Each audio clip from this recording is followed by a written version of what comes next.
Happy holidays from your boy ATC, and make sure you like, comment, share, subscribe, and hit the notification bell if you fucking with my content, you feel me? And today, we got episode 12 of Bleach, 1,000 Year Blood War Review. Let's get started. Episode begins with Captain Yama speaking with Isshin about his battle report. Gets on to him for leaving without notice, but praises him for handling business. Isshin doesn't mention he met Masaki Kurosaki to Quincy. They both starting to think about each other, and Isshin decides to go thank her in person. You know what I'm talking about? He want to pull up on her, let her know what's up. Masaki is walking home from school with her friends and accidentally bumps into Kisuke Urahara. He can sense something is off about her as well as she ain't feeling too good from that hollow bite she took last episode we seen. Flips over to Ishida house, and Masaki just arrives home and is greeted by Ryu and his mother. She immediately gets chewed out about helping a Soul Reaper because they have acknowledged how dangerous it is, as well as she's hurt from the hollow bite and doesn't even know. Ryu take off, he mad as fuck. He go to scold category because he like, bitch, I told you not to tell. You know what I'm talking about? But she say, master, I had to tell. You know what I'm talking about? Because she, not only did I have to tell because she went out and fought the hollow, but she went out and fought the hollow and she got hurt. And she needs to be healed by your father and mother. They're the only people that can do it. You know what I'm talking about? Flips over to Masaki and she ends up fainting. And she and grows a hollow hole in her chest. Ryu takes off with her as quick as possible, and his mother is telling him not to, talking about leave that thing alone. I thought that was fucked up, talking about leave that thing alone. As he's taking off with Masaki in his arms, a hollow shows up right behind him, and his ass was almost lunchable if Isshin didn't show up and kill it. Ryu, speaking out of anger, starts talking shit to Isshin, saying that it's all his fault that the hollow hole is in the middle of her chest to begin with. In the middle of these two arguing, Kisuke Urahara shows up and tells him to come with him. She has two choices. Inside the hole in her chest, she's actually floating in nothingness, a dark place. She says something is calling out to her, but she doesn't know what it is. She opens her eyes to see that it's the white hollow mask that bit her. Kisuke explains he's been researching this for over 100 years, explains he was kicked out of the Soul Society. Her condition is called hollification, in an attempt at inserting a hollow soul into a normal soul, then breaking the boundary between them and turning the soul into something more powerful. Originally meant for Soul Reapers, but turns out a hollified soul will lose itself and become a monster, eventually destroying itself. Kisuke further explains that he can't make her normal again, but what he can do is he can save her. He found a way to stop the soul suicide, he calls it. He inserts it into the soul, something opposite of the hollification.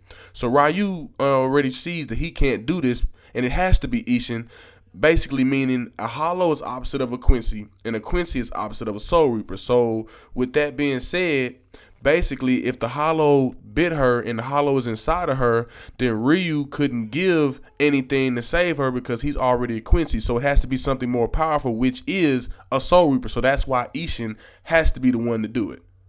Ryu, frustrated and angry, Urahara introduces his special Giga made for a human soul. Tells Isshin if he goes through with it, he'll become a being between a Soul Reaper and a human. But while in his Giga form, he won't be able to use his powers or see hollows. Also, he'll be kicked out of the Soul Society.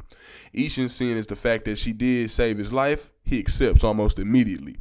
Isshin shows up in her soul, killing the white hollow with the Getsuga Tensho. No wonder Ichigo got that drip. You know what I'm talking about? From me daddy. I'm my daddy's son, bitch. You know what I'm talking about? But he hits him with a Getsuga Tensho and finishes it. Later on, Urahara is shown with Masaki fixed, and she's shown fine. As Isshin and Urahara are sitting over her, she, you know what I'm saying, she started blushing and shit. And Isshin, you know what I'm talking about, we see that he's that guy. You feel me? He got her in her feelings. You know what I'm talking about? Flips over to Ryu walking home sad and let down because basically he couldn't do nothing. But he's met by Katagiri. She make a speech and shit saying she feeling his pain and she been living to serve him since they met when they was kids. And she get to crying and shit because she know he said that he couldn't do nothing for Masaki. So, you know what I'm saying? In the middle of this, he basically told her, hush now, baby. Let's go home. Eventually, Masaki left the Ishida family when she graduated high school. Since her soul was tainted by the hollow and shit, the Quincy's ain't really want her around like that no more. Isshin opens up a medical clinic with the skills that he learned from the Soul Academy, and also Urahara stops doing, be helping him out too and shit. And after that, you know what I'm talking about? Shit, it basically just shows how Masaki and Isshin start falling in love with each other and expressing how they felt and what she was like to him and what it was like for him to be around her, and basically how Ichigo was born. Pops back over to Isshin talking with Ichigo, going over everything that happened in Bleach. Ichigo getting his Soul Reaper powers from running into Rukia, his Zanpakuto awakened during Uraharo's training, through his countless fights in the Soul Society, and how his hollow ended up waking up too, as well as the fact that his hollow was released, which means that Isshin's spiritual pressure wasn't enough to suppress it anymore. Therefore, the link between the Gigai and the hollow was broken, which is how he got his powers back after 20 years of not having them. June 17th, the day that his mother died, Isshin goes on to explain what Ichigo doesn't know. Isshin says she wasn't supposed to die fighting that Grand Fisher. He explains that even though it was a hollow inside of her, she was still a Quincy, and her defense was Blunt Vein, which is very powerful. Not only should she have not lost, but she should have beat the Grand Fisher without even getting a scratch on her. But this didn't happen because she lost her powers mid-battle due to some shit called Ashwalin.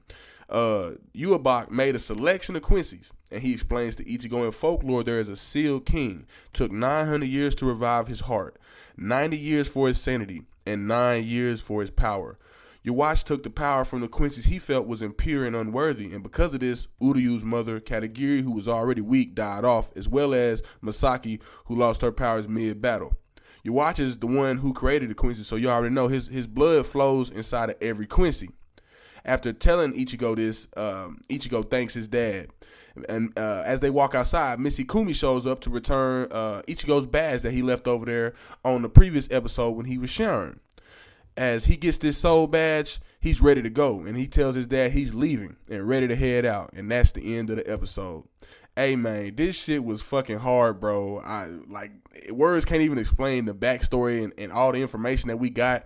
It explains everything, you know what I'm talking about, and it ties in together from Bleach all the way till now. Episode 12, man, this shit was hard as fuck, bro. If I gotta give this a rating, man, I gotta give it a 9. Seeing all these flashbacks and, like I say, just getting to know all this extra information that, shit, like I say, damn near on every video, nigga, shit that I didn't know. I don't know if y'all knew about half this shit. Let me know in the comments if you knew or anything about a lot of this information, you know what I'm saying? Not necessarily manga readers, but for people that just watch the anime and shit like that, let me know if y'all could foreshadow or seen some of these events that are happening right now.